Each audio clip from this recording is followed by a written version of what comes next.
नमस्कार, आप देख रहे हैं 4 PM और मैं हूं आपके साथ सिमरन। दोस्तों, बिहार में नीतीश कुमार से गृह मंत्रालय के बाद स्पीकर का पद छीनते ही एनडीए में भयंकर हंगामा शुरू हो गया है।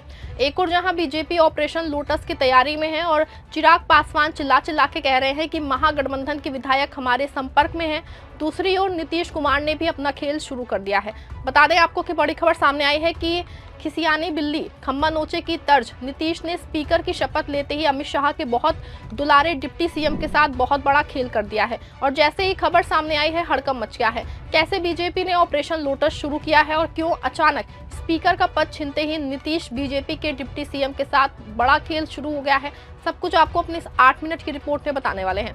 दोस्तों, बिहार में एक और जहां नीतीश कुमार ऑपरेशन 3 चला खुद को नंबर 1 बनाने की कोशिश में लगे थे और दावा किया जा रहा था कि 1-2 नहीं बल्कि सीधे 17 एमएलए जदयू के संपर्क में हैं। लेकिन अचानक चिराग पासवान के बयान ने पूरा खेल रातों रात पलट दिया है। चिराग पासवान का दावा है कि महागठबंधन के कई एमएलए उनके संपर्क में हैं और वो मोदी जी की नीतियों से प्रभावित होकर बीजेपी या फिर एनडीए में शामिल हो सकते हैं। ऐसे में ये बात पूरी तरह से साफ हो गई है कि बीजेपी ऑपरेशन लोटस चलाने जा रही है और इसका सीधा सा मतलब है कि बीजेपी को अपना सीएम चाहिए। बता दें आपको कि ये कोई आज की बात नहीं है। पीएम साहब और उनके चाणक्य जी पिछले 11 साल से ये ख्वाब देख रहे थे, लेकिन हर बार नीतीश आड़े हाथ आ जाते हैं, कभी पाला बदल के तो कभी बीजेपी के साथ रह के, बड़ी या फिर बराबर की पार्टी बन के। ऐसे में बहुत कुछ चाहकर भी पीएम साहब और उनके चाणक्य जी कुछ नहीं कर पा रहे हैं। लेकिन इस बार पीएम साहब के चाणक्य जी को कुछ सफलता हाथ लगी है, क्योंकि बीजेपी अब छोटे भाई से बड़े भाई के रोल में आ गई है। यानी कि बीजेपी की जो सीटें हैं वो जदयू से थोड़ी ज्यादा है,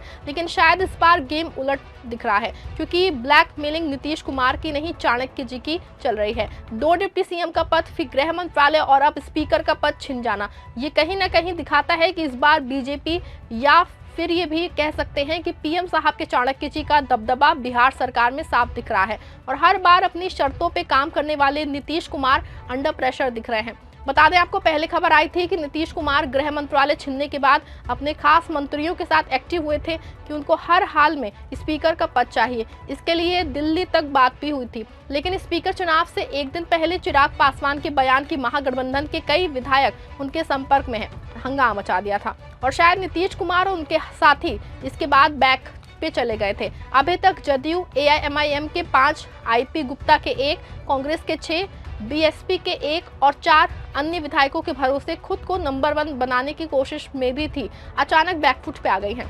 पार्टी का आधिकारिक बयान आया है कि ऐसा कोई भी मामला नहीं है, जबकि ये बात पहले सोशल मीडिया और मीडिया में खूब सुर्खियों में रही कि नीतीश कुमार अपने कोटे के मंत्रियों की संख्या बढ़ाने जा रहे हैं और ये मंत्री उनकी अपनी पार्टी से नहीं बल्कि बाहर से नीतीश की पार्टी में अलग से जुड़ने वाले विधायक होंगे। लेकिन रातों रात सारा प्लान चिराग के एक बयान से पलट गया, क्योंकि दावा किया जा रहा है कि रातों रात नीतीश कुमार और साथी कैंप को डर हो गया है कि कहीं पूरा गेम ही ना पलट जाए। तो स्पीकर पे आखिरी समय में जैसे तैसे करके बीजेपी और जदयू की राय एक हो गई है, लेकिन राजनीति में जैसा सब कुछ दिखता है सच में ऐसा होता नहीं है।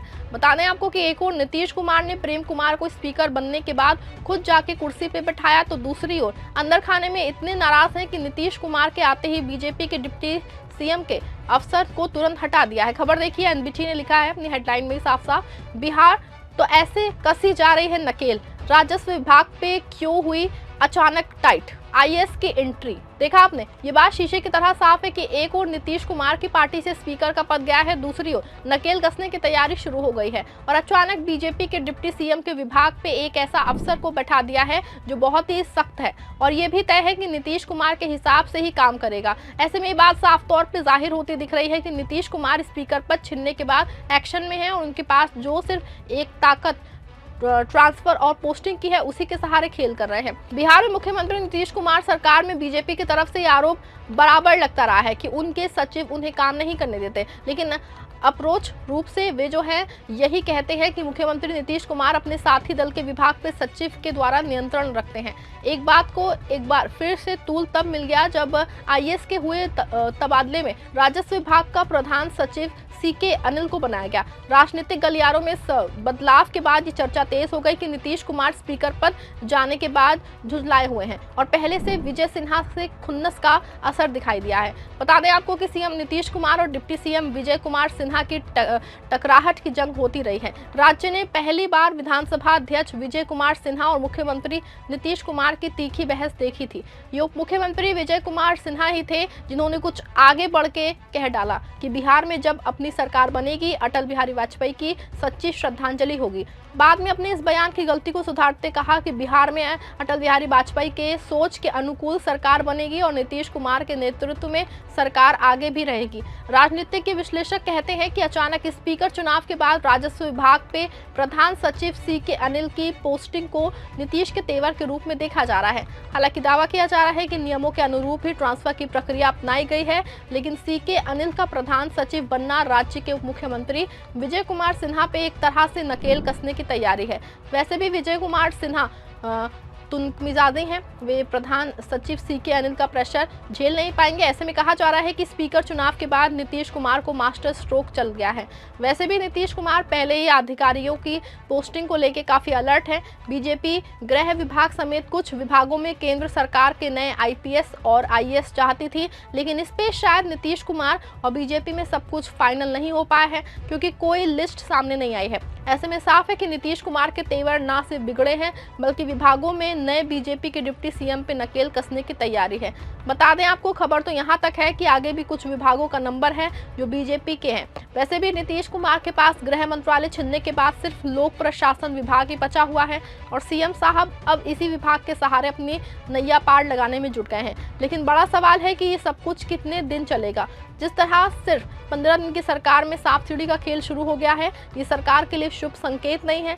सबसे बड़ा सवाल ये भी है कि क्या इस हालत में नीतीश कुमार 5 साल सीएम रह पाएंगे, क्योंकि अभी तक 20 साल में नीतीश कुमार हमेशा सरकार को अपने ढंग से अपने हिसाब से चलाते आए हैं, लेकिन इस बार 20 दिन में ही उनको जिस तरह से हर एक मामले पे मोर्चेबंदी करनी पड़ रही है, ऐसे में नीतीश कुमार जल्द ही घबरा सकते हैं, यानी कि एक बार फिर से पलटी गेम जो है खेल सकते हैं। लेकिन आपको बता दें कि ये इस बार इतना आसान नहीं है। अगर इस बार नीतीश कुमार कुछ ऐसा करते हैं तो ऑपरेशन लोटस तय है और बिहार में भी महाराष्ट्र मॉडल आना तय है। पूरे मामले पे आप क्या सोचते हैं? क्या जिस तरह से अचानक स्पीकर से पहले चिराग पासवान का बयान आया है कि महागठबंधन के कई विधायक उनके संपर्क में हैं, ऐसे में नीतीश कुमार ने स्पीकर पद पे समर्थन देने का फैसला लिया है?